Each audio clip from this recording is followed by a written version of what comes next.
We were mismatched, right? He's 0 sexual, 5% energetic. I'm 5% sensual, 0 kinky. So we're completely flipped. We talk about access point, like your primary blueprint. You can be all of these things. There's a place where we drop all these sexual identities and all these sexual preferences, because everything, every single thing becomes your lover. Every single thing becomes your teacher. Every single thing in this universe. And to me, that's the ultimate orgasm. I'm Layla Martin. I'm your host of This Tantric Life. This podcast is for you to learn about and be able to use the incredibly powerful system of Tantra in your life. I have been teaching and studying classical and neo-Tantra for over 20 years. And when you apply that to sex, love, and relationships, as I love to do, you end up having conscious relationships, the deepest, most epic and magical sex, and the kind of intimacy that you get to be grateful for on your deathbed. Hi, I'm Layla Martin, and welcome to This Tantric Life. I'm here today to share with you a very special episode with Miss Jaiya and Ian. Jaiya is an award-winning somatic sexologist and the author of the brand new book, Your Blueprint for Pleasure. She's the founder and creator of the Erotic Blueprint Breakthrough, along with Ian, her partner. She's also the star of Netflix's Sex, Love, and Goop. For over 3 decades, she's been immersed in the study of turn-on, ancient erotic rituals, tantric sex, mastery of sensual touch, erotic play, kinky dynamics, and the biology and psychology of sexual attraction and fulfillment. Today, we're going to deep dive into the 5 erotic blueprints, what they mean, what each of our erotic blueprints is, how you can transcend them, how you can actually stroke the cock of the eternal God of the moment. And we're also going to touch Ian and Jaiya's personal journey right now through health struggles and even a cancer journey. This has been a very, very special episode. I'm so excited to welcome these two to the show. Welcome, Jaiya and Ian. So beautiful to have you here. I was just saying it's really special for us to get to sit down and share wisdom together, because I know the work that the two of you have done has been so massively impactful for sexual liberation around the planet. Thank you. Thank you so much. So I'd love to hear from each of you a moment of your life that really set you on the path of doing this, where you get to teach people kink and orgasmic freedom and all kinds of magical things, erotic liberation. Can you bring us to that moment in your life? So my first moment, I always say, started with, I'll show you mine, you show me yours. I was hooked. No, I mean, maybe, but I was like the kid where I told everybody it's not the stork. Yeah. You know, I was just like that kid who was like, no, let me tell you the real lowdown on what this thing is that's called sex. And somewhere I must have seen Dr. Ruth, and it just sparked me. And I was like, and I was a little kid, and I was like, that's what I want to be when I grow up, either an opera singer or I want to be Dr. Ruth. So that was my moment. You were like, instead of just, I'll show you mine and you show me yours, I could get paid for this. Well, I would say the moment was a series of moments that involved this erotic, ecstatic creature. I was in a completely different line of work. I was in the design He was a world. boring furniture designer. Boring.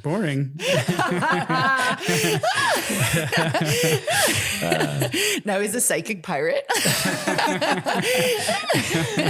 Exactly. And I was looking for something to transition, and I wanted to be in a realm. I'd been in transformational work and my own personal development work for years, if not decades.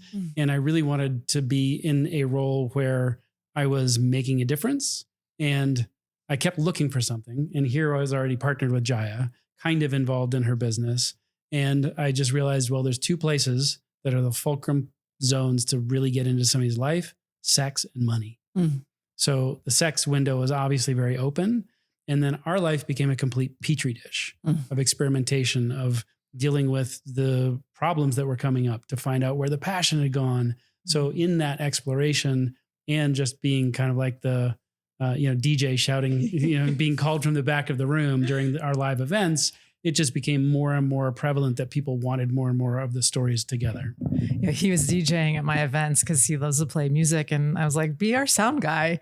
And he'd be in the back room. I'd be telling some story about our sex life. I'd be like, right, lover? And then inevitably he'd have the mic. And then on all of our event forms, it'd be like, more Ian. We want more Ian, because he really grounds what I teach into like our practical, real world. Because I can get a little out there sometimes with how I teach. Well, and I love that. Annie Lala has this quote that I love, which she says, "The world will be changed by couples in love who are teaching together." And you two really pioneered that in a way, right? Like in this field, you had a career for a long time, but then you really came out with this work together, right? So we're going to talk about the 5 erotic blueprints, which is a big part of your work. And then Ian, as you shared, this is really just an entry point, and you're going to talk about the deeper work that it leads into, which I'm really excited to hear more about. And what I really want to know, because when I read your book, Kink, which Cup Tied Satisfied, right? Which was the first book that made me truly interested in kink because of the way that you portrayed it, right? I was like, oh, wow, this can be so much more about leaning into your edges and discovering so much more about yourself psychologically, right? Now I've gone into a deep dive into that world, discovered my own submissive nature, the beauty and magic of that realm and how hot it can be. But at the time when I was reading that book, I was like, wow. And what I've always wondered from that book was that it's implied, or you said it out loud, I don't know, it was a while ago, that you developed the erotic blueprints because you were sexual and energetic, right? And he was kinky and sensual. So you were actually like having different wiring around what pleased you sexually, right? So from this, you were like, oh, wow, like how many couples are missing each other because you're actually wired differently. It's like a sexual love language, right? Totally. Like I'm like taking out the trash and feeding the dog, but like all she wants is a goddamn compliment, right? Like, and I never realized, or like I'm buying my lover all these gifts, and what he really wants is a blowjob or whatever the thing is, right? And so it's like recognizing how are you sexually satisfied and that we are wired differently. But what I've always wanted to know was, were you like off on your own, kind of like ruminating over this disconnect between the two of you, and you had a eureka moment? Or were you like fucking when you realized that the erotic blueprints were a thing? Like what happened? My eureka moment was actually in my private practice. So Ian and I were having these struggles, and my clients teach me so much. I mean, it's like the things that they come to me with, and I'm like, okay, I'm going to chew on that and see like what their problem is and how can we solve that. And especially because things come to me all the time that I'm like, I've never even heard of that, or this thing's not talked about. And so I was in my office, and I'm a somatic sexologist, which means that I can do like hands-on work, and clients on the massage table, and I'm teaching his wife like different touch things, and he's not responding to anything. And that was the problem in their relationship, was just like, he's not aroused by anything we're trying. Yeah. And she was trying all the she's got the Cosmo magazine, and she's reading all the sex tips, and she's trying all those things, and nothing's working. And so I just started hovering my hands above his body, way above, and his eyes open really big, and he's looking at me, and all of a sudden his body starts to wave, and he starts to have this energy moving through his body. And it just hit me. I was like, oh my gosh, he's energetic. And she's this, and other people were that. And I had 4 of them right away. It was like the kinky, the sensual, not the kinky, the sensual, the energetic, and the sexual were the first 3 that I kind of had in that eureka moment that day. Yeah. And then, my own partner's kinky, and I'd avoided it. Of course, like the shadows, right? Like, it's like right in front of us. But we'll talk about what the blueprints are, but one of the shadow aspects of the energetic, because it can be about ecstatic states and tantra, is this sense of superiority. Yeah. That my sexuality is far more superior than that base sexual, having the blowjob and having sex. I've never felt that way about anyone's sexuality ever. I've never been like, oh, the people down there in the mountain just fucking one another, thinking that the 3D is all there is. I've been very humbled by that as I've learned more about sexuality. But totally, go on. So anything that occurred, I think, in your reality about kink was what's wrong with those people. Like it's a pathologizing. There's a lot of pathologizing about kink. Why would you want to be abused? Right. Yeah. So I had a block about it. Yeah. Yeah. So, and she tells the story as if there was no awareness of me having kink in the beginning of our relationship. but I was the first boyfriend she had who had sex toys and handcuffs, like the kinky stuff. Dildos. I was like, this is impressive. Right. Which if you're a sex teacher, that's not really kinky for you. You're just like, of course you have a butt plug collection. Like, right. But I wasn't at that point. I was just like, she got together with me because she had years of tantric sex. She was sick of having 6-hour interludes. She wanted In-N-Out burger sex. I actually said to him, I just want to have In-N-Out burger sex. I've been having these 16-hour tantric sex. Like we go to the jungle and get the vanilla beans off of the orchid. I don't want that. I just Wait, what did you do with the vanilla beans? Okay. I was like, did they go up your pussy? Like what was happening with those beans? We're preparing baths, and, all these rituals. And so I was like really excited just to like meet a meat and potatoes guy who was just going to like fuck me. And I'm not going to do tantric sex. And that's who I thought this guy was. I like first time I was just like, I don't want to do tantra. I don't want to eye gaze. I just want to do normal sex. So that was my sexual speaking. And it worked. It worked. I'm here to let you know that if you want to stay connected to my teachings and if you want to support this podcast, the best way to do it is to sign up for my email list. Email list sounds old school, and yet it is where I share my most intimate teachings, the path, process, heartbreak, and triumph of my life, and so much of the content that I make for you on a regular basis. So the way you get on the email list is by heading over to laylamartin.com, put your email address into any of the boxes. You can also sign up for cool practices like sex magic or energy orgasm, totally free. Heading on over to laylamartin.com, signing up with your email address. This supports the podcast. It supports this entire work and is the #1 way for you to receive the highest teachings of this path. Well, and let's talk a little bit about that as a segue into the erotic blueprints, right? So what was so beautiful for me when I first came across this was that I am predominantly energetic, right? And I have so many of those traits that you're talking about in both the beauty and the shadow, right? Like the beauty of the energetic type, which basically means that it's someone's energy or even my own energy that is the highest source of my turn on, right? And I think that what I can share that a lot of energetic people will relate to is that if you've spent a lot of time with people who are either sexually wired in other ways, or are just conditioned by culture to not feel or perceive energy, there can be this deeply built up frustration, right? That you're like floating through the planet being like, there are rainbows of delight and ecstasy and magic everywhere. And you're just going straight for my clitoris. What the fuck, right? And so there is this, like, I would actually say that perhaps yes, there can be a superiority complex, but I think more than anything, it can also be a sense of feeling frustrated in a world that like when we practice Tantra and Taoism, now we're in a little bubble where that's all anybody is doing is energy sex. But if you're out in the mainstream and people don't speak the language of energy, right, you can feel so seen and then also feel kind of superior to everyone else because you're like, well, I've discovered the spiritual side of sexuality. And I'm having multidimensional orgasms. How about you? You just want to handcuff your person to the bed, right? And so there's that. And also, with my previous partner, I remember, and he was spiritual and he had done spiritual trainings and all of that, but he still didn't understand my language. Right. And I remember saying, hey, before you touch my pussy, can you just feel like there are streams of energy coming out of your fingers? At first he was like, no. And I was like, can you just try it and see what happens? So he did it. And my whole body, I was like, and so there was this beauty of feeling understood, right? And feeling as well that like, especially like a male partner could feel that was such a huge part of my turn on and that energetically delighting me and playing with me energetically, eye gazing, doing heart activations was like making me wet, right? Not just like play, but like spiritual play, but like that was actually my turn on, right? So I felt so seen and loved in that.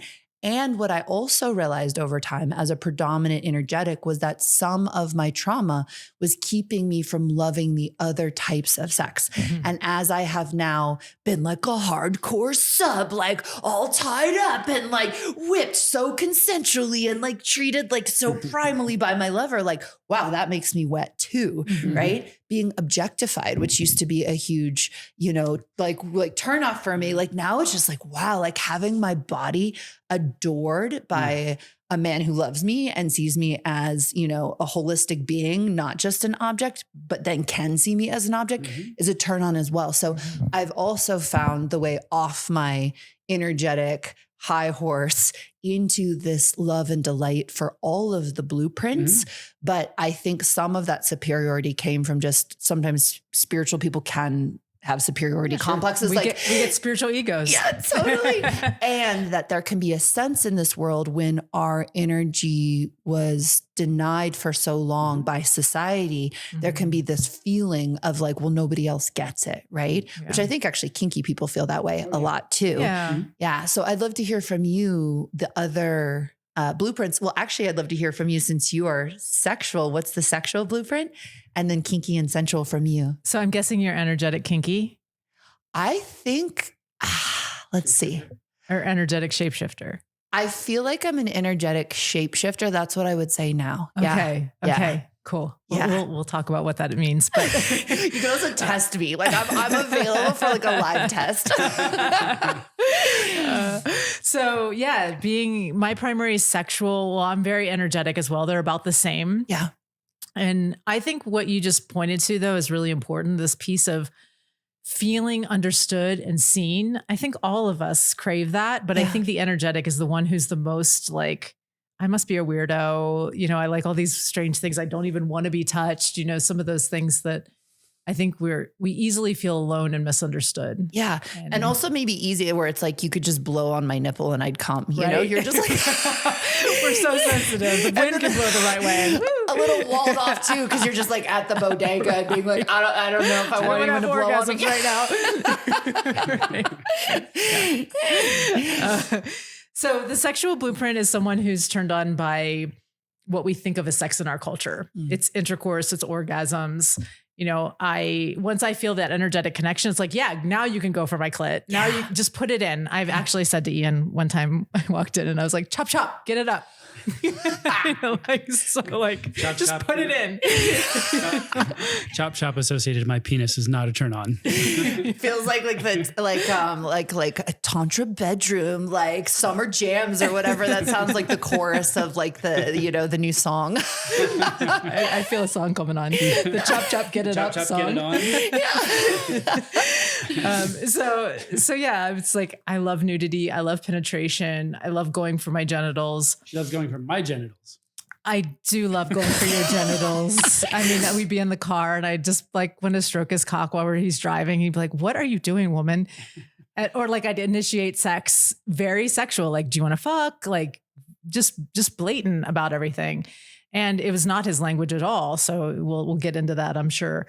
But and then also on the shadow side, however, it's like the assumption that because he's a man, these are the things that he's going to want. He must be sexual, and what's wrong with him? I think that sexuals can easily be like, what's wrong with my partner that they are having these they are asking me to do energy things and have shakies across the room. I don't know. I don't understand that. Yeah. I think that the sexuals have the hardest time expanding their mind because our standard narrative of sex is sexual. And that's what we think is successful sex, is actually this very limited definition of sex, which is usually penis and vagina intercourse type of sex. Yeah. And there's so much more to be had. So I think we lose the journey as sexuals because we get so focused. I want the certainty that I'm going to have an orgasm and I'm going to have a climax tonight. Otherwise I can't relax. So I always say, are we having intercourse tonight? Or are you just fooling around with me? And I think the beauty of sexuals is that when they understand their partner's turn on, then their sexual becomes a gift.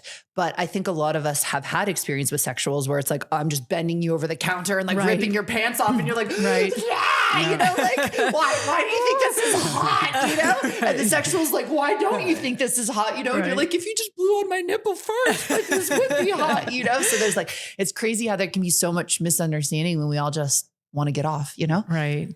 Right. Do you want to talk about yours? The kinky. Yeah. So kinky is both psychological and physiological. So sensation based. And, we think of it very broadly. We think of it like what's taboo for you. Mm-hmm. So I think that's one of the challenges with kink is that gets sidelined because people think of it as whips and chains and, being spanked and intense dominance and scene play and all that sort of thing. But it's whatever's taboo for you. So if you've been having sex in missionary style for 30 years and because of upbringing or cultural understanding, you think that a blowjob is like devious or like, and it has a turn on, that's kinky. Just having blowjob sex. For my sexual or my kinky, physiological, like I'm a switch, but I really get turned on by the submissive and having the constriction and being, I think it's the thing of like, I'm out of control. I can't, You're forced. I'm forced. You can do anything to me and I can't do anything about it. That allows my super edgy shit to come out and gives me the permission to be that. And I think the aspect of my kinky, like what is true about this is that it was not clear how deep my kink ran until 5 or 6 years into our relationship. Like there were hints of it, but that's the element that is the shame for the kinky. Why do I like this? This is Can I admit it? This is weird. Can I tell somebody? Are they going to, cast me out on the street because I like this weird thing? So all of this hidden sexuality. And then when we started doing the deeper experiments around kink, it was surprising to me how deep it goes. And when you say it goes super deep, what do you mean by that? It's like next to impossible. Deep down his throat.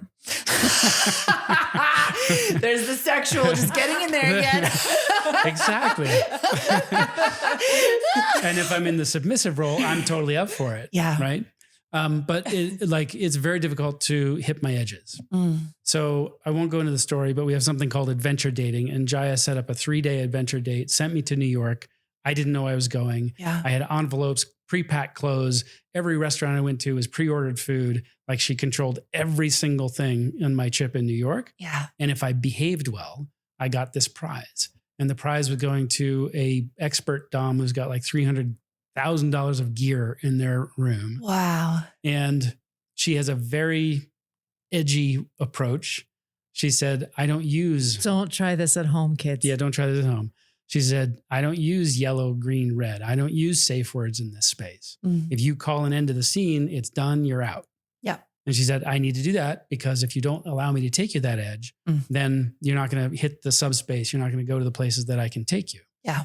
And I didn't know it, but she was doing all sorts of things that she never does for other clients. Then she called Jaiya afterwards. I had left and she told Jaiya, he went past my edges. I couldn't find them. Wow. So that's how far apparently my kink can go. Yeah. Yeah. Yeah. And I think that's the beauty of kink play that so many people don't understand is like, when I say I love being in subspace, it is feeling the full trust of another human's direction, right? For me right now, my male partner, and my practice is to surrender to his direction. While yes, having safe words, right? So if something's truly not okay with me, then I can always call an end to the scene or ask for a stop. But what's beautiful about the ride is instead of being like, oh, do I like this? Oh, is this doing it for me? Oh, do I want this? Or do I want something different? I'm just like, I'm going to fucking take whatever's here and boom, right? It opens me straight into just like, wow, like take me on the ride. And there's something so deep in many of our souls that hunger for that. Right. And so to me, kink lets you go there. And then it also lets you explore so many of the psychological domains that people are like, no, like degradation or like, I have deep ancestral unworthiness, right? And spending so much of my life being like, no. And finally in sexuality, just being like sobbing, being like, I'm so unworthy, right? And consensually having my liver say to me all the stuff that's made me feel so unworthy and like finding my turn on through that and then getting off on that. Yeah. Like you can find so much power in that. And actually when they've done scientific studies on kinky people, they tend to be psychologically Very healthier well balanced. and even have a higher IQ than the rest of the population. And their communication skills are through the roof because Exactly, you're used for to many of them. negotiating boundaries and all that sort of thing. As long as you're practicing ethical, conscientious, consensual kink. Totally. I think another dynamic that people miss in kink, especially if you're looking from the outside, is they think that this is a person who's the dom who's doing all these things. Yeah. And all the whatever cruelty and that they have free reign. And to me, the dynamic is the dom is actually submissive to the submissive. Yeah. Because they've got to hold that container. Yeah. All the trust is based on their ability to hold that space so that you as a submissive or me in the submissive role can just fly fucking free. I created this mastermind for couples because it is the experience that I wanted for me and my beloved. I was like, where can we learn Tantra together? Where can we become masterful at sacred sexuality together?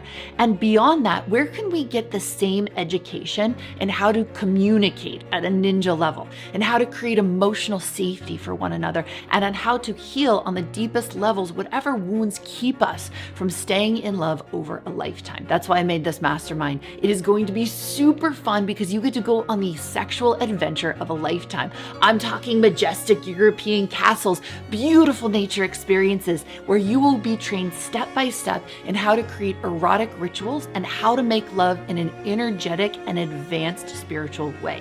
It is You'll also get 6 months of in-person classes on relational skills and tools and also erotic mastery. Everything from how to touch each other in the most exquisitely sensual way to how to have the most incredible energy orgasms together to just how to say difficult things in a deeply loving way. You are going to get the advanced relationship training of a lifetime. If this is something you're interested in, you can go ahead and check it out at laylamartin.com/tantric mastermind. Yeah, people don't see that the dom is doing what the submissive requested. Exactly. And so whatever it looks like the dom is doing to the submissive said, this is what I want to experience. Yeah. And what a gift to say, this is what I want, and have someone show up and take you there, So like a true dom is a great blessing. And does it get misused sometimes? And are people missing the point? Like in anything? Absolutely. But true kink, where it is consensual, where it is aligned, like, oh my God, so beautiful. Yeah. And it's one of the things that we say over and over anytime we're talking about kink, because I wouldn't call either of us like really kink masters in terms of presenting or teaching that blueprint, is do your research, study, know who you're working with, know the reputation. Don't just on a whim go playing with somebody or find a teacher who you think is going to do it, because there is so much unethical or at least unconscious behavior in the kink scene. Turns out that applies to teachers across the board. Yeah. Oh my God. In Tantra and everywhere, psychedelics. Yeah. Never been an unethical Tantra teacher, Jaiya. Never. No, never. And then sensual. Let's touch on the sensual real quick. Or whoever wants to take it. Yeah. So the sensual blueprint, Ian also is very high in sensual. So one of the ways I was talking about how I initiate sex, like when to fuck, or I like grab his cock, and Ian would come to bed and cuddle with me. Yeah. And that was very much like he was initiating in the sensual, but I was like rolling my eyeballs because I have like 5% sensual in my list at that time, my blueprint profile. And so with only 5%, it just didn't register to me that would be sex. Like, well, he's cuddling again. Fuck. I guess we're not having sex again tonight, because I'm expecting You want the certainty. a hard cock up against, my back. And so we're blatant, like this is what we're doing. And so sensual is someone who's turned on by all of their senses being ignited. It's the taste, the smells, the beautiful room, the flowers, the music, the perfect music, the perfect volume. Mm-hmm. Even Ian would he's doing like energetic sex one night over my vulva. And then he gets up and he goes and like flips the music. And to an energetic, that's like, you just pulled the light socket out of the plug out of the socket. And then I can laugh at it because I go, that's his sensual. His sensual just needs to have his mind relax because the music's not right. The song was not right. The volume was off. And like she said, fortunately, like we cracked up at the moment and then we could sensual. My eyes are rolling. And then we could come back into it as opposed to it being like a break, a relational break. Right. And I would say the depth of understanding the sensual was particularly profound because of this period. We have a son who's now 15. We're like, oh my God, 15. But he was newborn and hormones crashed, pelvic floor tear. My business was different and crashed at the time with the economic crash of 2008. So my stress was through the roof, new parent. Our hormones were crazy because we were co-sleeping. So there's all sorts of things at play at like why things weren't working. But one of the things that's really true for sensuals is sexuals need to have sex in order to relax. Yeah. It's like getting a breath of air or a drink, like it's oxygen, it's food for a sexual to have sex. For the sensual, we need to relax in order to have the eroticism open. So all that certainty she was seeking just added stress to my, like, oh, it's another thing. I've got to come in, I've got to achieve, I've got to do the orgasm, I've got to have sex. When all I needed was to downregulate, connect, have all the oxytocin open up so that then my eroticism and my turn on, and it's still that way for me. And kink is like I would say we talk about access point, like your primary blueprint, you can be all of these things, shapeshifter, but you can be like different percentages of them. For me, the fastest way to my eroticism is the kink. Bring that in, boom. And I think it's important that if couples are listening to this and they're like, oh, we were mismatched, right? He's 0 sexual, 5% energetic. I'm 5% sensual, 0 kinky. So we're completely flipped. It doesn't mean you're doomed if you're completely flipped. Because I think a lot of people think that you're doomed. And so it's finding the bridges. It's like creating a Venn diagram between the two of you. So now what we do is if my sexual's feeling like I'm not fed, then we put on a little kinky game where I own him for the 24 hours or a week. Sometimes it's a week. And I get to just say, okay, go down on me right now because I own you, or pull your pants down right now. I'm going to play with your cock. So that like we are actually in a kinky dynamic, which has him turned on all the time because he doesn't know when I'm going to come say, do this sexual thing. Yeah. You can find a way with how you want to play. And what I love about this system and what I've seen in so many people who have engaged with the system, like over like 1 million people now or something, right? Have like how many taken the quiz? 2.3 million have taken the quiz. Yeah. Over 15,000 people have engaged with the course. We've trained over 300 coaches. So Is that like the main takeaway that I've experienced from people is feeling so understood, right? It's almost like they didn't have the language before to feel known. And this is a system that let them feel known and then to understand their partner, right? Because what happens, I think, when we don't have a language and is that we can't always understand. When we don't understand, we have a propensity to make wrong.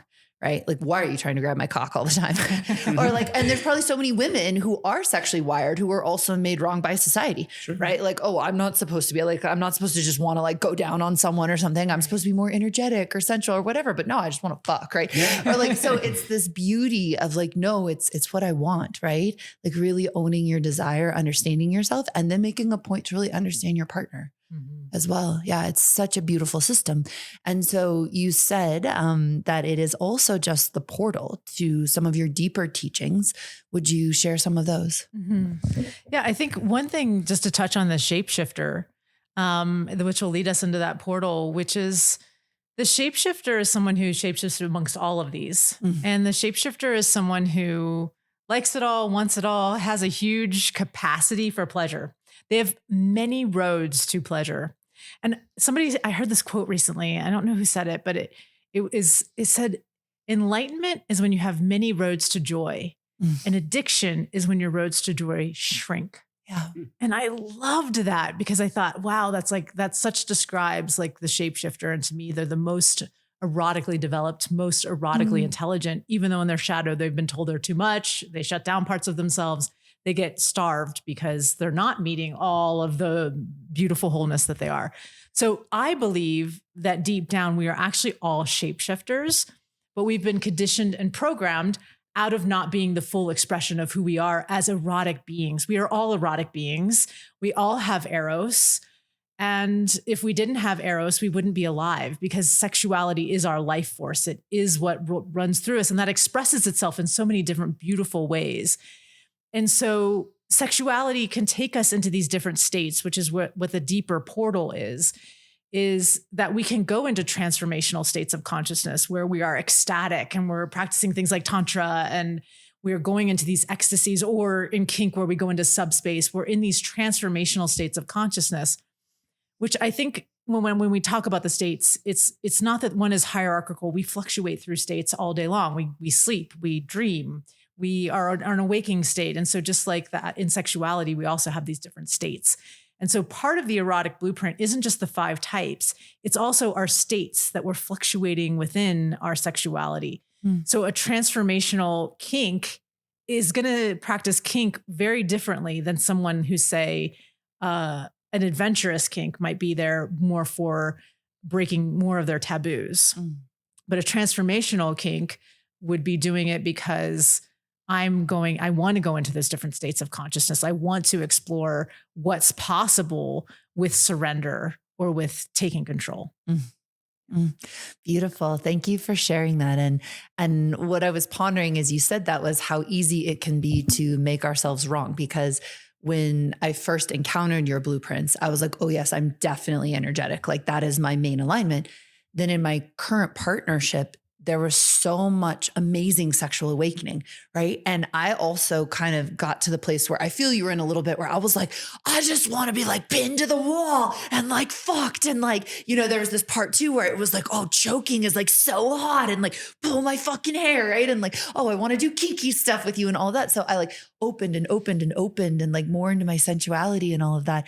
And so as we started this, I was like, oh, I feel so much more of a switch now as like this full expression of my being. And then I was like, is that just because I don't have a center? I was like, am I just like a weak person who can't find themselves? But I do feel that truth, Jaiya. So thank you for saying that.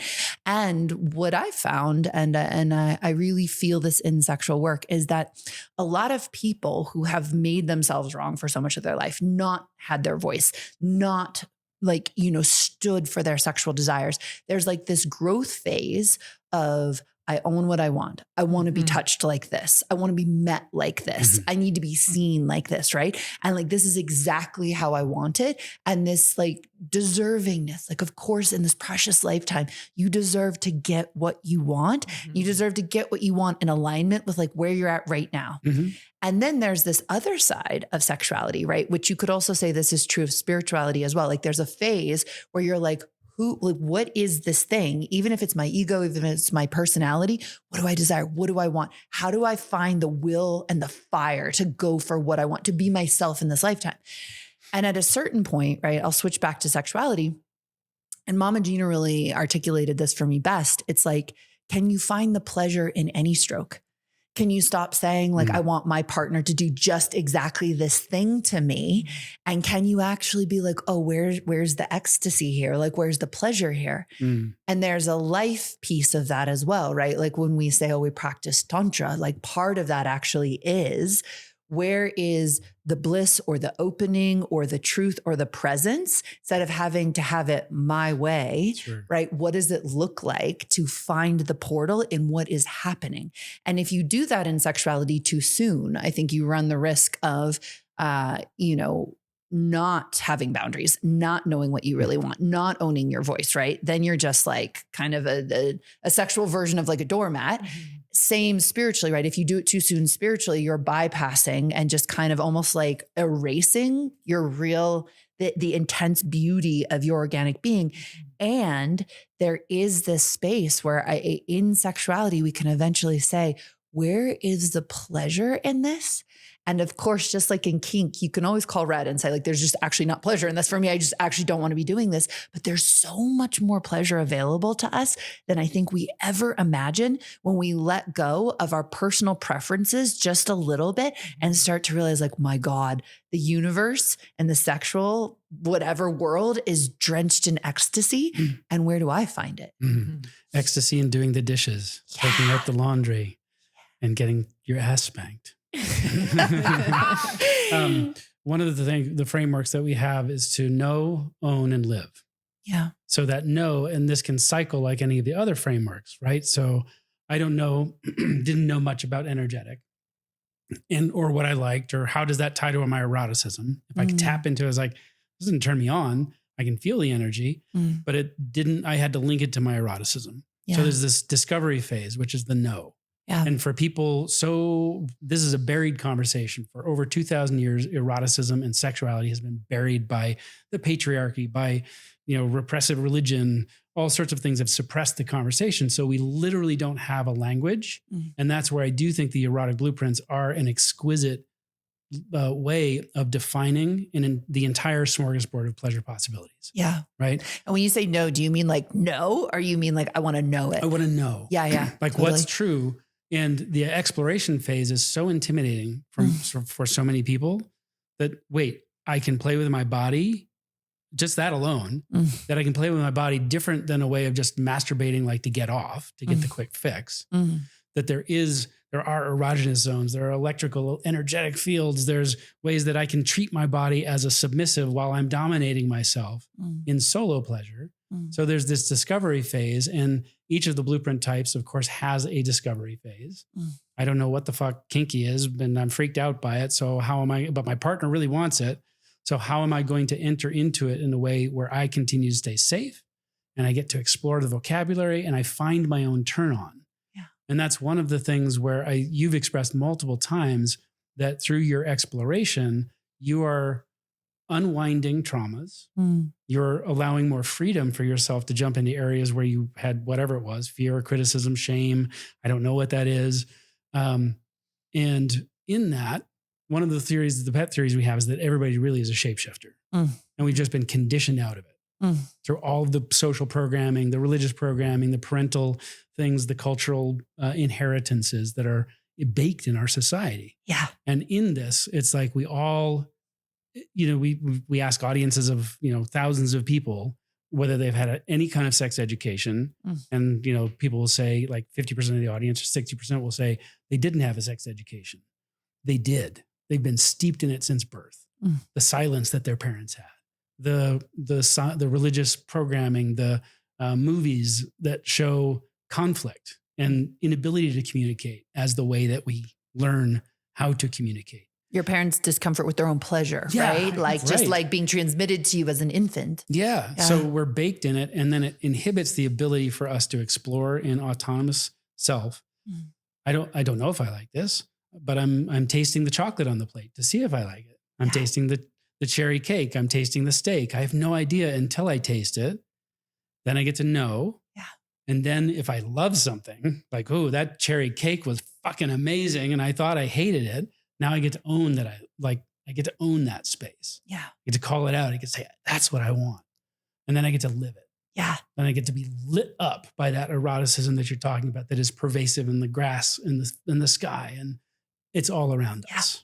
So I love this because when you guys like first came in and I was like, are we all shapeshifters? Like that was like literally like in my like psychic field. Like, is that actually it? But I love this parallel that I'm feeling right now with this erotic journey and with the spiritual journey, because I think what happens too often is that when people get into spirituality, they try and jump to the like, I am nobody, I am nothing, right? And there are these tantric teachings that at first you actually have to have enough knowing of your own egoic structure, right? So part of spirituality can actually be a very conscious exploration of what are my desires, right? Instead of trying to get rid of my desires, like, what do I really want? Can I have the courage and heart to pursue it? Like, can I live all the way in alignment with what I feel like this structure is? And I did that for a while, right? And I felt like I could sex magic anything and I could have everything designed exactly the way I wanted and make this amount of money and have this partnership and and this closet full of clothes. And then I met this, totally. And I was like, dope, And then I met this spiritual mentor and he was like, there's another level, right? And I was like, oh, do tell, right? And I was starting to feel it, practicing the surrender experiment, practicing, meeting him as a mentor. And what he basically started to initiate me into and the teachings of Michael Singer and the surrender experiment and many other mentors was basically Yes. And then what does it look like to start letting go of your egoic preferences and see where the magic and mystery of life can take you? Right. And I would say it's akin to me of being like, wow, I love this type of cake. Like, let's say it's like chocolate ganache, like, gluten-free, like, like whatever, one of those LA cakes that's like sugar-free, but like tastes like heaven, and it like dripping with like berry sauce or whatever and like vanilla frosting. And you're like, that's my cake, right? You eat enough of that cake eventually. Like if you're denied that cake and you've been denying yourself that cake, you don't want anything else. You want that cake, right? Then you eat enough of that cake and you're like, what about the other cakes? Right? Yeah. Like, show me the other cakes. And then you like get into the cake closet and you're like, holy shit. Right. So there's this beauty, I think, that you two are alluding to. And that I think the blueprints kind of allude to, which is this like, know what you want, ask for what you want, figure out what you truly desire. But then once you're really met, what kind of smorgasbord of eroticism becomes available to you? Yep.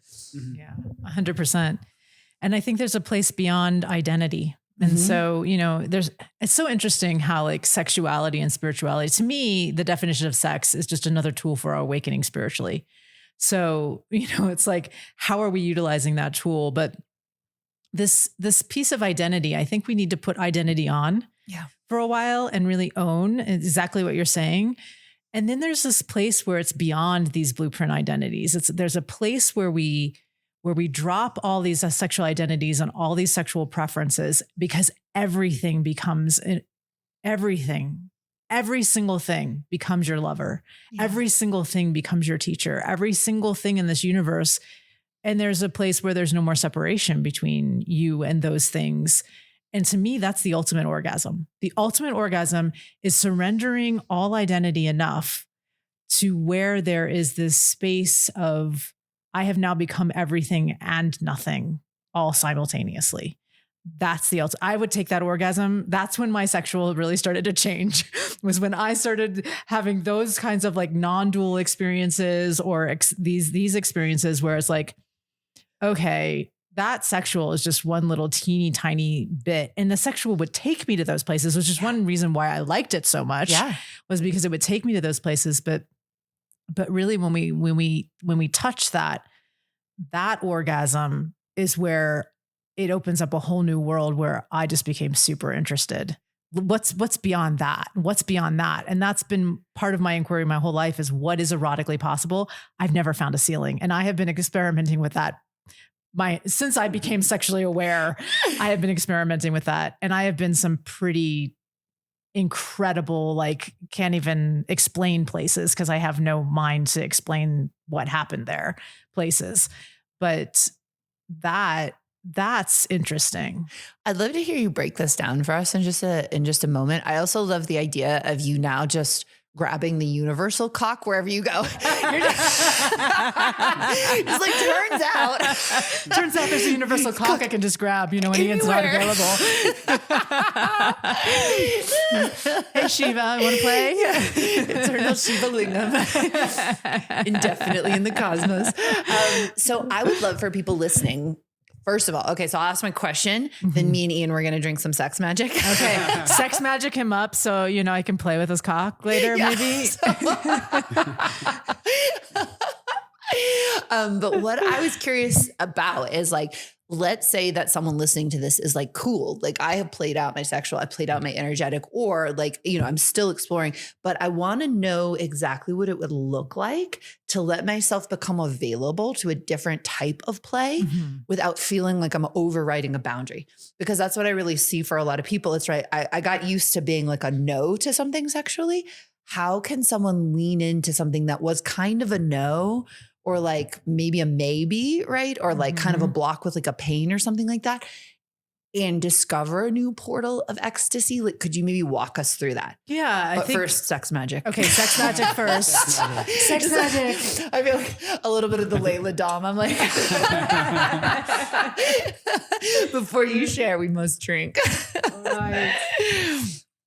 There was this great, I was like, I try not to like research myself too much online, as you guys know, like don't need to pay too much attention to that. There was this like thread on Reddit that I like came across, and And people were like discussing whether I was like a huge fraud or not. And one person was like, she came out with a supplement line, which is the biggest indication that someone is a fake guru. I was like, I thought it was like thousands of broken disciples who've been like disempowered from like a power manipulation, but like maybe it's a supplement line. Who's to say? One of my worst fears is becoming a cult leader. Like when people voted me like the most likely to become a cult leader, I was like, this is my worst nightmare. No. Well, I was really afraid of that too. I think that's a very healthy sign in someone. But here's what I realized. Okay, so cult, I believe, comes from kula. Kula. And the same word that gave rise to culture, right? And kula is spiritual practice community circle, right? In Sanskrit. So it's like people doing similar spiritual practices with similar beliefs. What's interesting to me, yes, and a shared culture, right? In English, we don't have a good word for that. Like a group of spiritual people doing practices where it's actually beautiful because that exists, right? And that like the real question isn't whether you share spiritual practices. People do love charisma in a spiritual teacher. It's actually where the power flows, right? So I would say you have the makings of a cult leader. So do I, in the sense that people gravitate to us as teachers, right? And we have this capacity for showing people ecstasy and liberation and freedom. What I noticed in that is that to be a good teacher, right? You want to really get people like bought into it, right? So they want to do the practices. They want to evolve. They want to like be part of it, right? And what happens is that people love to project their power onto others. 100%. It's like, it's almost like a subtle way of saying, hand it over. Yeah, God, I hope that I don't have to figure this out for myself, that you have all the answers, right? You can show me the way. And so what I've realized is that if you are aware of that, right, you can keep handing people's power back to them. And showing them like, I'm a human being just like you. Exactly. Like I'm really good at pointing in the direction of liberation, but I am a flawed human with all mistake, just like you, right? I don't have every single answer, but I have good practices and I can hold a good space for you to come and empower in, right? So when you're holding that frame for people, then the gifts of being able to create a culture of liberation, a culture of sexual awakening, right? Of having charisma that inspires people to do the work becomes a gift. But I believe because Christianity wanted to make everything that wasn't, dogmatic Christianity wrong. We have to make those the witches. Exactly. Bad. They must be cult leaders. And so there is this thing of like, can we have a conversation about what beautiful, empowering spiritual transmission can look like, especially from sex witches, powerful sex teachers, and make a strong differentiation between what does that power exchange look like, rather than everyone with power must be a cult leader. No, what are they doing with that power and who are they in service to? Because that's what differentiates the good and the bad, in my opinion. And we don't really talk about that enough in culture. And I think the thing that goes unexamined is that everybody is in a cult. Yeah. It's which cult are you playing in? Are you playing it consciously? Yeah. Are you in the cult of capitalism? Yeah. Are you like, right. A sports fanatic, finance and So we're all in a cult. Totally. And we're all in the cult of ego. 100%. Yeah. So how do we parse that? And then how do we consciously choose? And ethics has been a foundation. I hold you in the highest esteem because of stepping into this world. I didn't know how fraught it was with the misbehavior, the manipulation.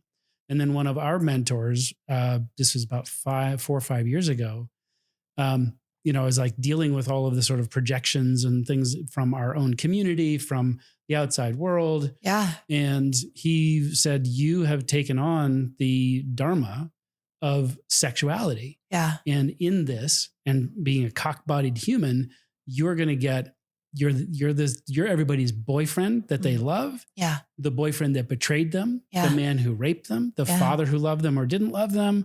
So I'm going to get all those energies projected onto me.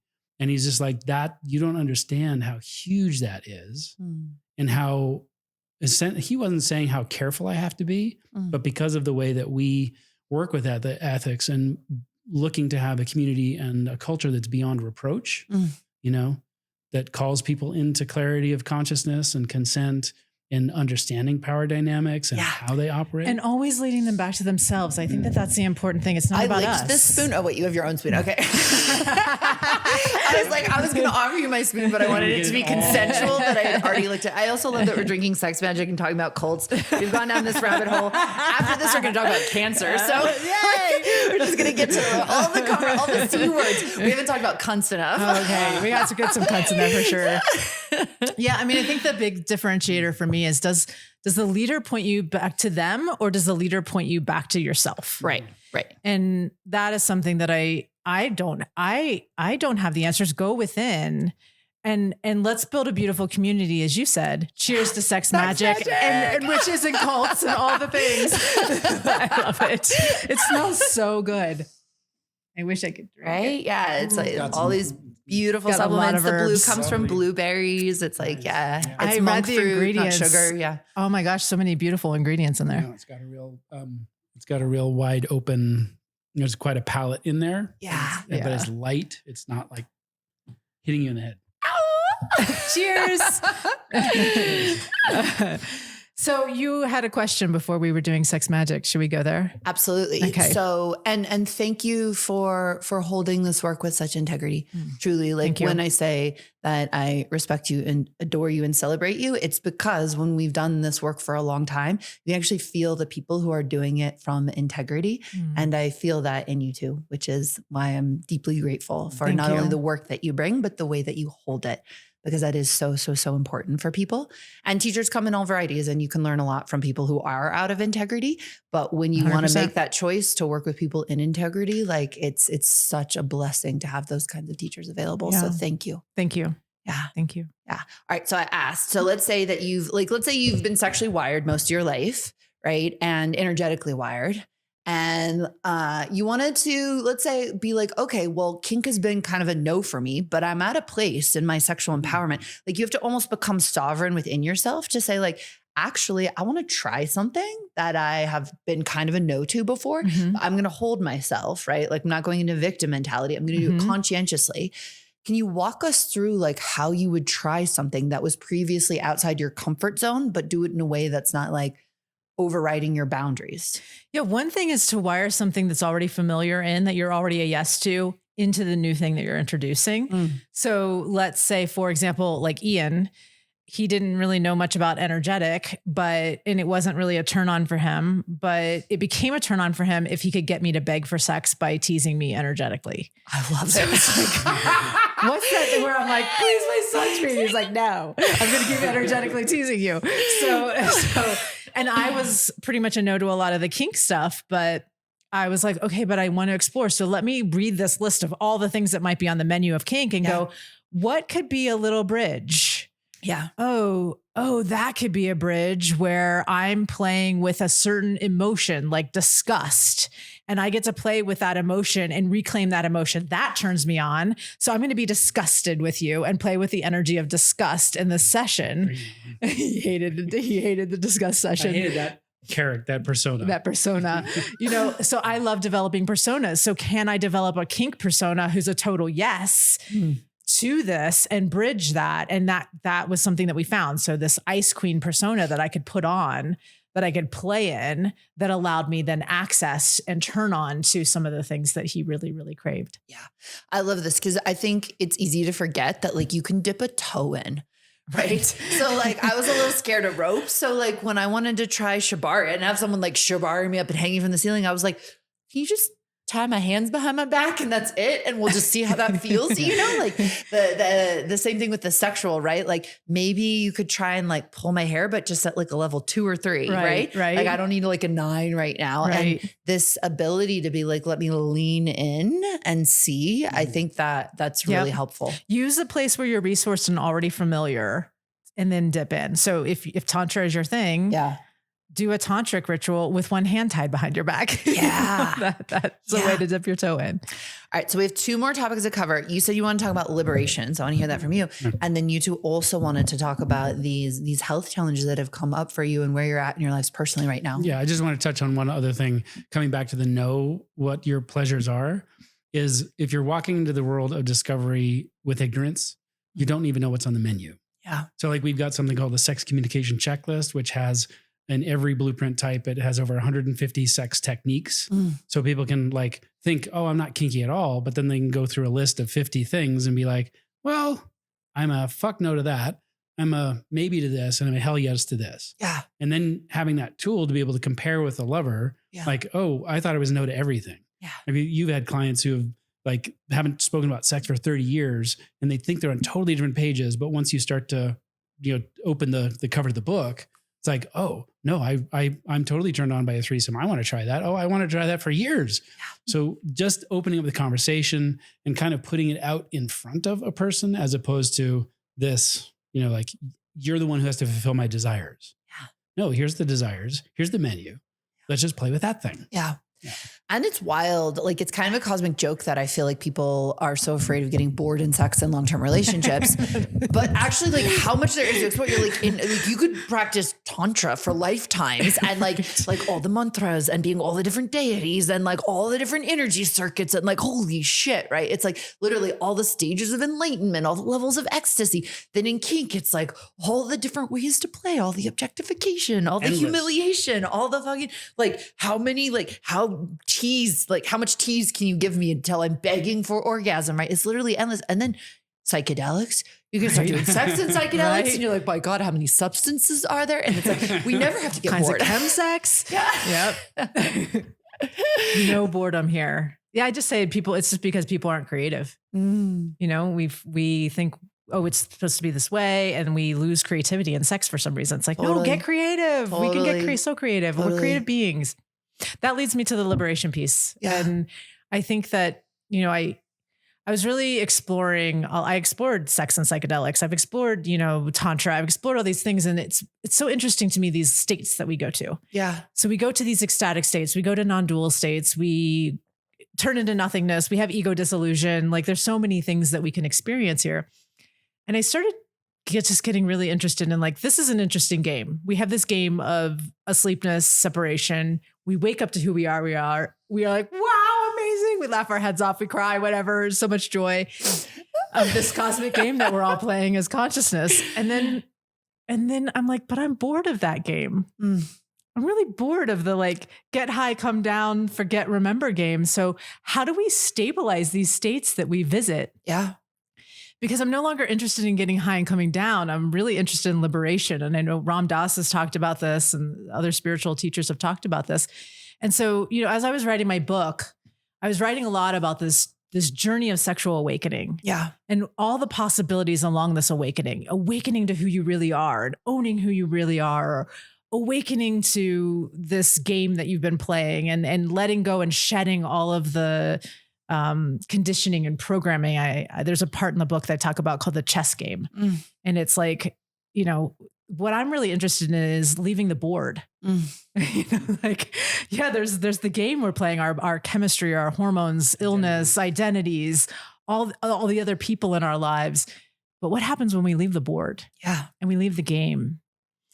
And so that's been a deep inquiry, is stabilization of state and being at choice over the games that we actually do want to play in our eroticism and these deep realizations. So I think that the more that we visit these places, the more that we start to stabilize them, but it also not to get trapped in the tools.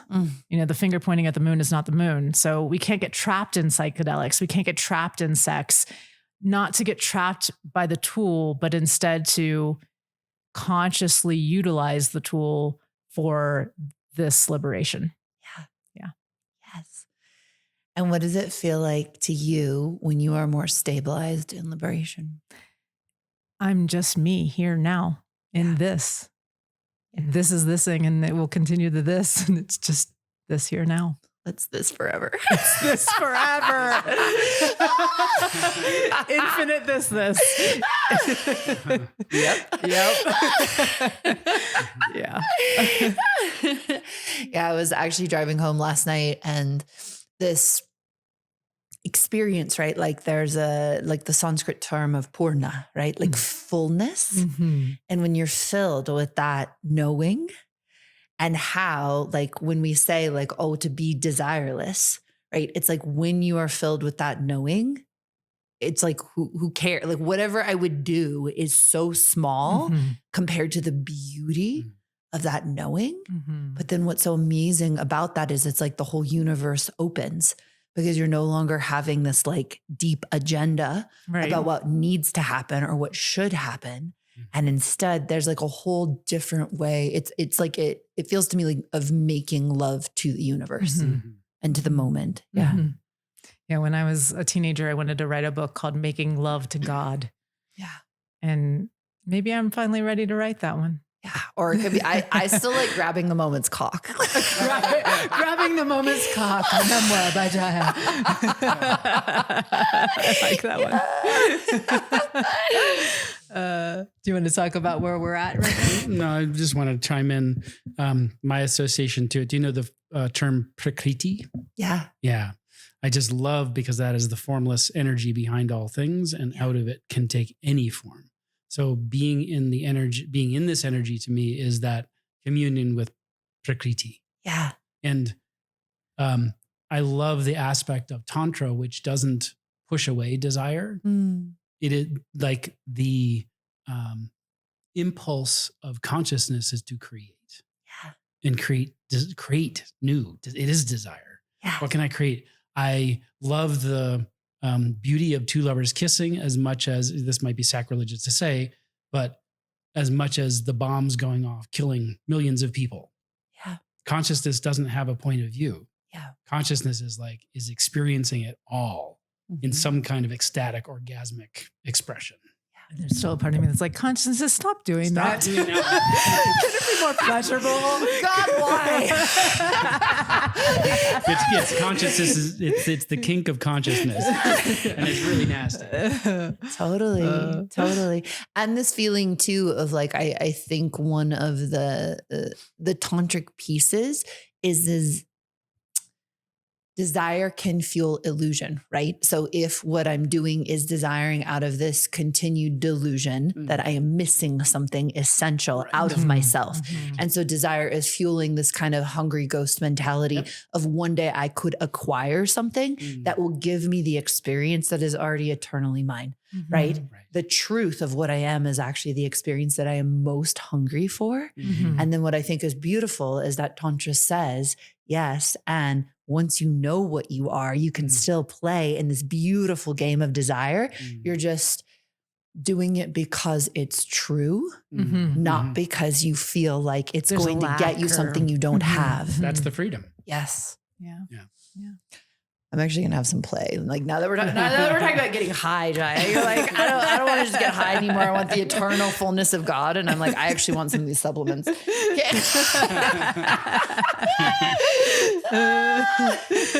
this is play. This is very fun. All right. You can layer them. I love it. All right. So yeah. And you two are going to finish a little bit about your personal journey, where you've been at right now, which I just want to say it's an honor that you would come and share that in this conversation. Thank you so much. Thank you. Thanks for giving us the space to talk about it. I think, it's really important. This idea we keep saying life is lifing really hard right now. And the beauty of the grace of that awareness of truth and the awareness of self that allows us to glide through, I think, pretty well through these challenges that have arisen. So we have a beloved who was diagnosed with stage 4 lymphoma that was a really aggressive. This was just a few months ago. Given a few months to live, luckily we've been through treatment. I did 30 days of caring for him with this treatment. It's called CAR-T, which is where they take your cells out. They bioengineer them in a lab. This is like miracle science. And then they put it back in your body and it knows how to fight these cancers that are super aggressive and, don't respond to normal treatment. Wow. So 30 days of being with him through this treatment. And I didn't see Ian for 2 months almost through the process of caring for him. Wow. And then he went into remission. And then we got the diagnosis that Ian has prostate cancer. So 2 cancers. And then I was going through all this health stuff since the summer as well. That was mysterious, where my neurotransmitters, it is like I'm on kind of a permanent psychedelic state. I have like high serotonin, dopamine, GABA, high histamine, but my systems and my whole body just started breaking down. Like totally strange. Like all of a sudden I can't eat any food, or I'm itching everywhere. I feel like I have sunburns and total mysterious mast cell stuff. And turns out our home has mold. So as of today, they're like ripping the house apart today. And so we've been through this like really intense thing. And I kept saying to Ian, like, I feel like my sex life is done. Like maybe I'm done with sex. And that could also be premenopause speaking and all that. And I said, I just don't have that same, like, I want to grab your cock kind of thing. And he's like erotic blueprints, Jaiya. I was like, oh, you're right. I'm just switched into sensual energetic. Yeah. And resting in the resting stage of my sexuality, in healing as well, healing. And so this thing of like, we have life stages, our blueprints change. People ask me that question all the time. Do your blueprints change? Yes. Life circumstances, illness. There are things that can happen in our lives where we do shift and we do change. And now we're talking to all these doctors about Ian's prostate. And, as a sexologist, when the doctor's like, we don't really care about sexual function, we're just going to cut this out and like get rid of his cancer and save his life. And if you care about sex, then I'm not your doctor. And I'm like, no, you're not our doctor. You want to speak to any of that? Well, it's just quite a journey to face like allopathic medicine. And I have when you need the doctors and you need the surgeons and you need the CAR T therapy, because he was in stage 4 and like it was going to take him out in a couple of months. Yeah. Then that is the time to call that energy in. Totally. And the shame that I see in this, and like some weird thing in my thing is brain is tangentially this to sex or like sexual categories, is like in medical work, a doctor has their lane. They know this one thing. So everything looks to them like, I'm going to use the hammer to do this thing. And that's not the tool. And the standard of care, this, phrase is like they're boxed in legally in many circumstances to provide standard of care and not to offer all sorts of things that have a lot of, studies and treatment, science behind it. And the element for me is at this point, because I caught the prostate cancer pretty early, is like, I'm hearing this doctor say, well, my job is to treat the cancer and get the cancer out. So he's the surgeon who's just going to go and take my whole prostate out, urinary problems, erectile function problems. And I'm like, everything in the body serves a purpose. So the prostate's doing something, it's cleaning, it's doing all sorts of tasks. I'm going to charge into this route. I'm researching all the allopathic zones. Totally. But to me, metastatic? No, I'm forgetting the term. The type of thing that I'm diving into. You know it. Metabolic. So I've stumbled on this guy who's talking about cancer's root is a metabolic disease. Yeah. It's a mitochondrial dysfunction. Yep. And what it's forcing me to do, it's like the 2x4 to my head of all the health things and practices that I know are true about living an optimal healthful life. It's just saying, okay, there's no time to waste here. Yeah. Now it's time to go really hardcore into those practices. And this particular methodology, the more I research it, it's like, it's taking cancer out of people's body with no radiation. I mean, sometimes he's not against, oncology practices and radiation, but his method is super freaking strict, but it's kind of like a ritual practice to get that clean. Wow. And to be that in tune with my body. So that's where I'm going first, knowing that in 4 months, 5 months, 6 months, in 8, 9 months, I have time to play around and find out if this works before I go to having people, stick probes in my body. And in the meantime, we're going to use his cock a lot because the doctor also said 20 ejaculations a month. Well, Doctor's orders. Doctor's orders. What's just interesting about this too is I've had a lot of thought about, well, what if he loses erectile function, and my sexual and how much I love intercourse and all of those things. And the beauty of it is that we have a whole wide range of blueprint, and I've worked with lots of clients who've had prostate surgery and nerves were cut and they just aren't going to get erectile function back.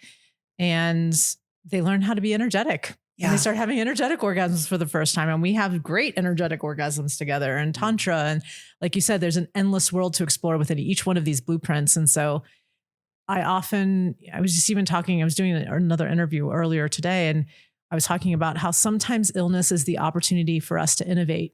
Yeah. And so I just see this as a beautiful opportunity for us to innovate. And I'm sure we'll find out new things that we get to share with people. Yeah. Well, two things came up for me. One, thank you for sharing that perspective on health, because I think that's so important for people to hear. Sometimes it's like all holistic or all allopathic, and people really like take sides instead of like, can you do the research on everything that's available?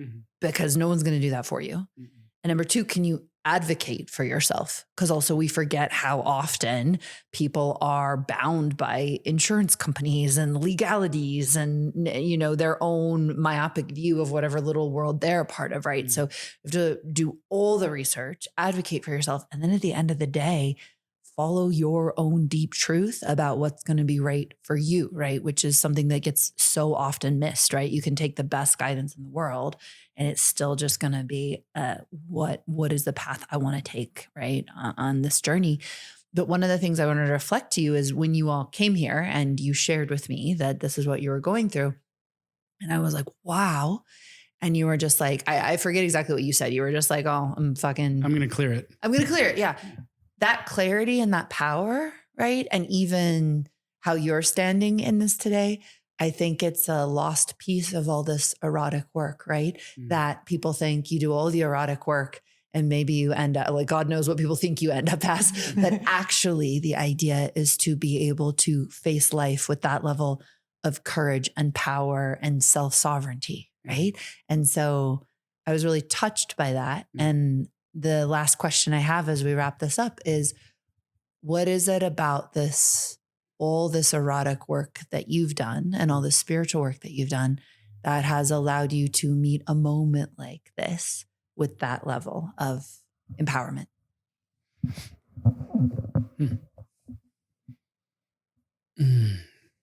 I think for me, the awareness started to come in my 30s of the chessboard game that I was playing, of trying to be loved. And the process of all of this work with this relationship with erotic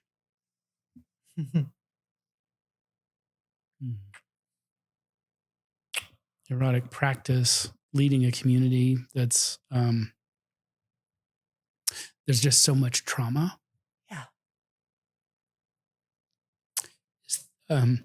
The piece of being willing to come to my own truth, to be, and realize that it's actually from there that I'm going to be the most holistic leader, the most holistic lover, the most holistic parent, and a willingness to be seen for who I am, what I want, how I behave in the world, a willingness to be so clear in my truth that anything who the person I love presents to me, I may not like it, I may love it, I may have opinions about it, but I can still hold in total love and honor and desire for this human to be exactly who they are in the world.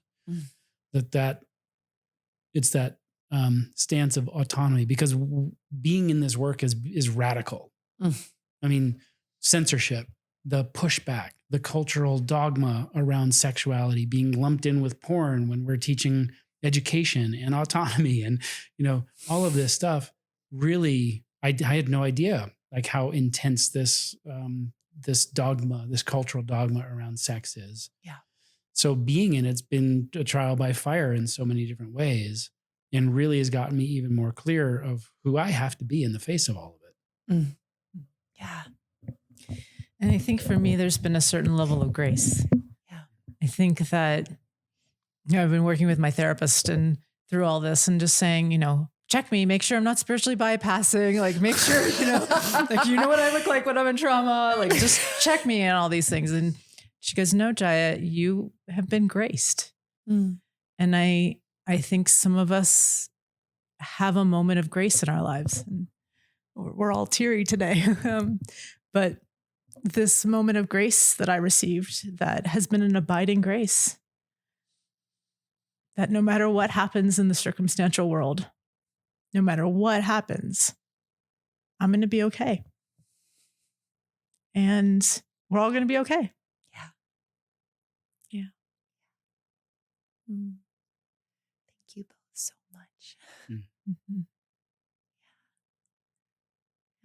It's been such a deep honor to have you and to feel you and to meet you in this part of your journey. And I know what you've shared will mean so much to people. There's this one little last piece, Jaiya, of like, where do you go inside of yourself to have that feeling of it's all going to be okay? Because I know so many people hunger for that to be a real experience for them. For me, it's I close my eyes and I feel myself here and now in this very moment. And when I feel myself, it's not just this body, it's the universe, the cosmos. And I feel that self, and I feel that self that is unconditional love. And I just take a breath into it. And I have to remember that expanded place, because if I come into just my human heart, it will break, as Ram Dass says, bearing the unbearable, of the world, because I feel it all.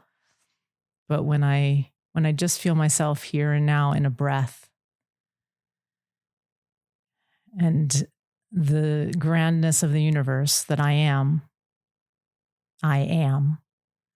then everything's okay in that. Yeah. Everything is love.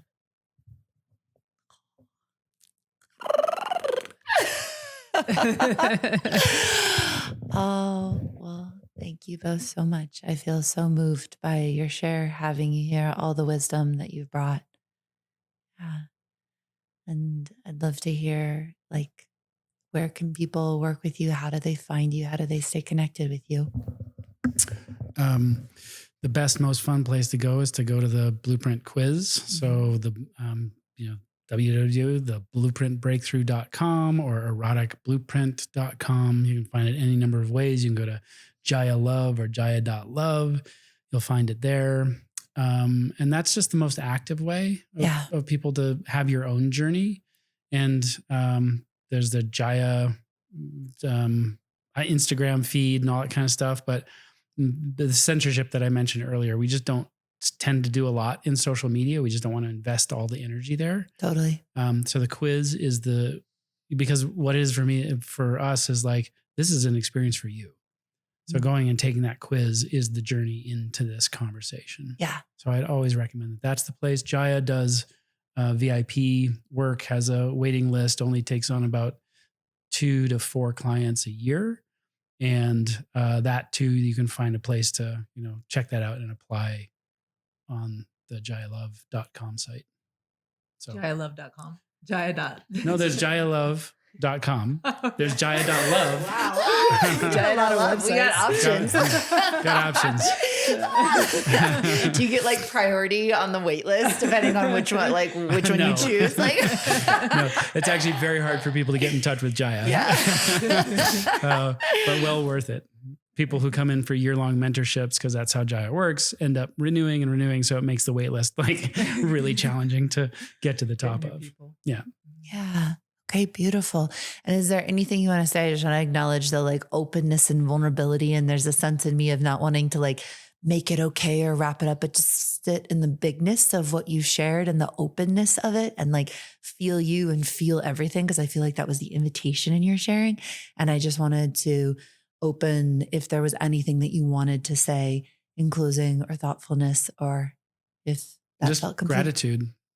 Thanks for having the conversation. Thanks for the work that you're doing. We have crossovers in our communities. You're cherished and loved, and you are really a warrior in this, a female witch warrior in this work. And it's really beautiful to have allies, even if it's not directly, working hand in hand, just having allies who are pushing that boundary and that edge and having these conversations. So thank you for having us on your platform. Absolutely. Yeah. Yeah. I mean, Ian said it so beautifully and eloquently. It's really beautiful to be here and have an ally and a sister in this interesting game we've chosen to play. It's so fun. You're like the soul roulette. You're like, I'll take the cosmic sex witch right at the turning point of the zeitgeist of the universe when we go from burning and torturing them to remembering that that's what the whole universe actually wants. Yeah. I couldn't have said it any better. And I'll put it on Instagram, like, we can grab some cosmic cocks together sometime, Let's grab some cosmic cocks together.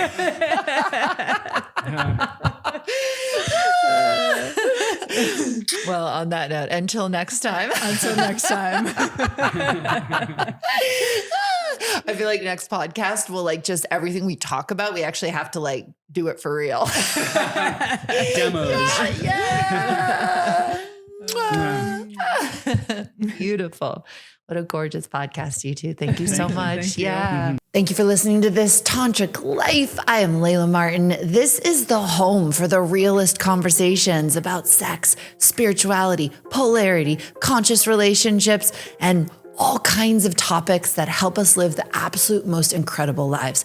Please check out the next episode. Please go ahead and leave your rating and review on Spotify or Apple or YouTube. It's so helpful when you do that. If you want to stay connected to me, the most helpful supportive thing you can do is to head over to laylamartin.com, sign up with your email address. That connects you to me if you want to study deeper with me, if you want to receive my deeper teachings. I do it predominantly via email. Finally, you can check me out on Instagram at @the Layla Martin. And thank you so much for being here.